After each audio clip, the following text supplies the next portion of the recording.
there is a legend in Albion that there's a sword that can only be plucked by a giant, by someone who is worthy and strong. And this is called the Harbinger sword. You can get it in Fable and the Fable Lost Chapters and Fable Anniversary through the Sword in the Stone quest. But we wanted to explore a little bit deeper. What is the Harbinger? Where did it come from? And how good is it? So let's start with the quest, shall we? On how it comes up. So the quest is called the Sword in the Stone. And why don't you tell us a little bit more about that quest? Yep. So when you first arrive at the Temple of Avo, there'll be a group of men gathered at the top of a hill overlooking the temple, and they'll be trying to free the sword from the stone. And this sword is the Harbinger, which is the legendary sword of Hu the Giant, and the object of the quest is to obtain it. So there's not too much into this quest. The actual quest line is fairly simple. Essentially, to remove the sword from the stone, your hero needs to have specific level in certain attributes. So these being your physique, health, and toughness. Specifically, after your first attempt to remove the sword, you must upgrade your physique by 5, your health by 2, and your toughness by 3. But you can retrieve the Harbinger on your first attempt if every category in the strength sort of tree is maxed out at 7. But for the most part, if you're just playing the game for the first time, you won't be that strong at the time. So you can sort of, lock yourself out of getting the sword, I believe, if you already have like relatively high stats, but not quite, because then the amount that you need to increase your attributes by becomes higher than like the cap. Well, it comes up early. The first time you go there, it comes up early anyway, so you should be able to do it when you've barely touched those stats if you really wanted to. I think it's worth the cutscene. So when you first do it, it kind of comes up as you go into Knothole Glade through the Witchwood anyway, because that's kind of where it is. It's kind of worth it, but just to get the cutscene of like when you can't lift it out and the disappointment, and then the people around it are like, oh, obviously not you or something as well. But it's funny, they pretty much tell you. So, they tell you like if for physique, they say you need some more fresh air and exercise, or for health, they say you better come back when you're more fit. And then toughness, they say you're not tough enough. So they kind of tell you how to do it, and it's not complicated at all, really. But if you don't want to do it, you can do it in a different way again, because you basically can find a way to do it without adding any other XPs to it, but it's not really worth it. 100% inspired by King Arthur, Legend of King Arthur. It's 100% from there, but it's a cool thing to have in game, I think. Yeah, and it's definitely one of the earliest top tier weapons you can get in the game. It doesn't quite stand up to some of the really like god tier weapons in Fable, but it's definitely like pretty top tier. And I think anybody who's played this game through should at least take the time to try to complete this little quest, because the reward is a really, really cool sword, and it's a really memorable sword as well. I think a lot of games sort of do the Sword in the Stone type thing, and I think honestly Fable did it the best with the Harbinger. So I guess we can get straight into sort of the sword itself.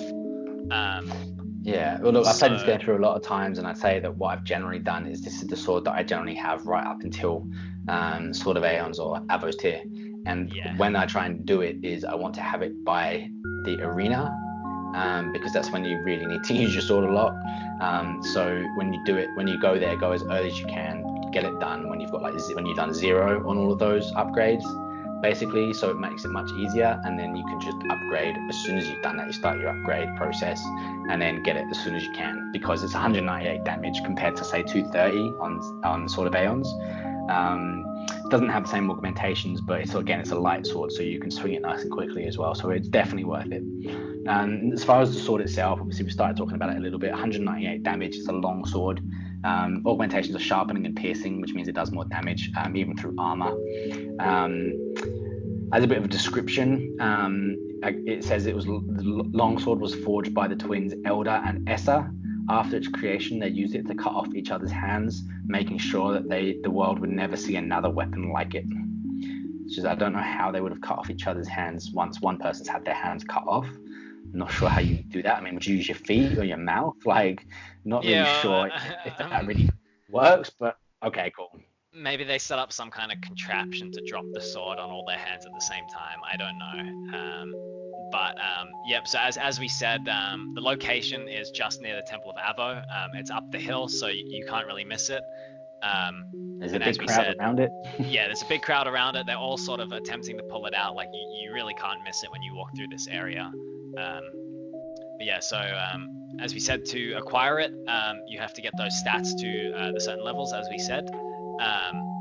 But also, I guess I think this was changed because I'm pretty sure originally you could lock yourself out of it, but it says that if you do max out these 3 stats, you can always succeed anyway. So I guess if you first attempt.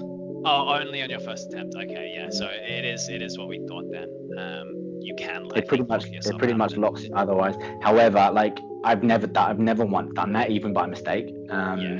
So like it's definitely not. I'm not sure. Maybe it could be done without. So I think what does it say? So you from your first attempt, upgrade physique 5 times, health twice, toughness 3 times after your first attempt. Having full stats allows you to succeed as well. So maybe you can always do it as long as your stats are full. Either way, I think that's the way I've done it a few times. But basically, if you do it the easiest time, you go there as soon as you can. You haven't upgraded any of those stats yet, so you're on like 0 or whatever for all of them. And then as soon as you do that, as soon as you go there and have done it, then you start to use your XP to improve those stats, and you can pretty much get it straight away. I think most people can get it before the arena. And it's amazing because out of all of the weapons before Sword of Aeons, it's basically the highest or second highest hit points anyway. So it's pretty awesome. Yeah, so I guess the main advantage to getting this sword as early as possible is that, again, it's not too taxing to get it. It's just kind of a stat grind, which if you're sort of not putting any points into these stats until you've tried your first attempt, you can get it really, really early on. And it says here that it's actually the 3rd highest DPS of any weapon before you defeat Jack of Blades for the first time. So basically, it's essentially the 3rd highest DPS sword in the game. Not including some of the Lost Chapters stuff. So it's a really, really powerful sword. If you don't go for this sword early, you'll be constantly like upgrading and changing and finding ones that are like 30 or 40 or 50 or 60 hit points. So it's definitely worth going for this one at 198. If you get this nice and early, it's going to make the game, like a lot of parts of the game, a hell of a lot easier. Some of the side quests, for example, some of the enemies you come up against early are going to be made a lot more straightforward by using this. Yeah, absolutely.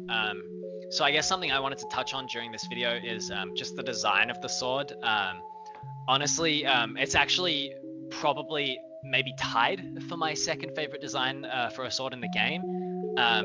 I guess it's really, really unique in the fact that the blade is sort of segmented into 2 parts. So one part is sort of the metal, the steel, and the other part is kind of like this crystalline.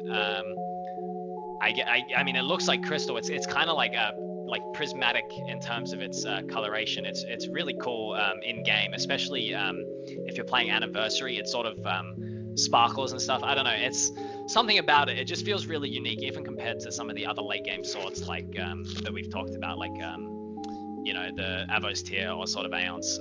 It looks really, really unique, even compared to those. And it does definitely look like a weapon for giants in terms of its handle and the way it kind of looks like a hammer, I guess. The cross guard of the sword looks like a hammer to me.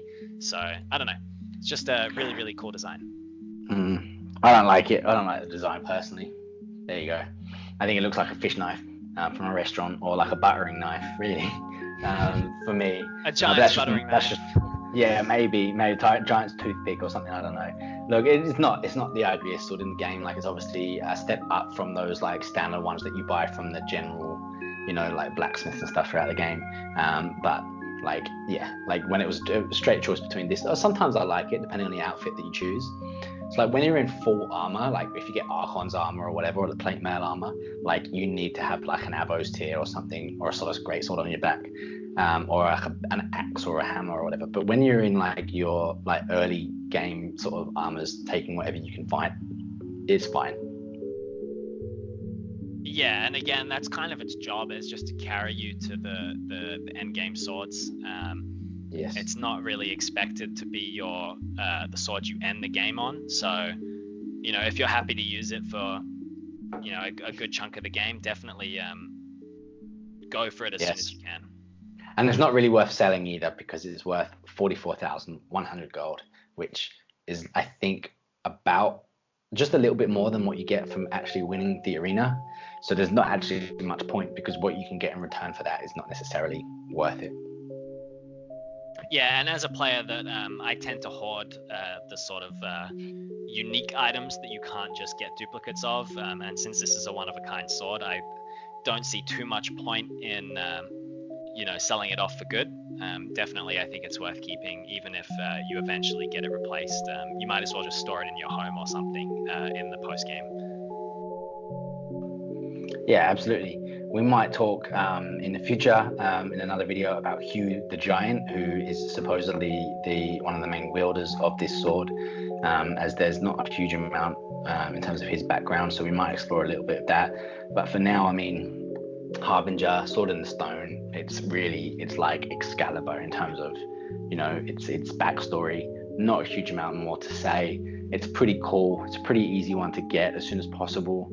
I guess it's seen as a bit more of a light, like a good side sword, because it's near Temple of Avo, but it doesn't really matter. And all you have to do is have the right stats and you can pull it out. And yeah, like, it's one that's well worth utilizing for a good portion of the game to get you through to those real top tiers. Yeah, absolutely. I think, even though it's near the Temple of Avo, I'd definitely say it's a fully sort of neutral sword. Like, you don't have to, if you're going for any kind of like lore playthrough, or if you're trying to go full evil gear or full good gear, this is neutral, so you can use it with any sort of setup that you're trying to go for. So absolutely, there isn't really any reason not to pick it up during your playthrough. That's right. All right, guys.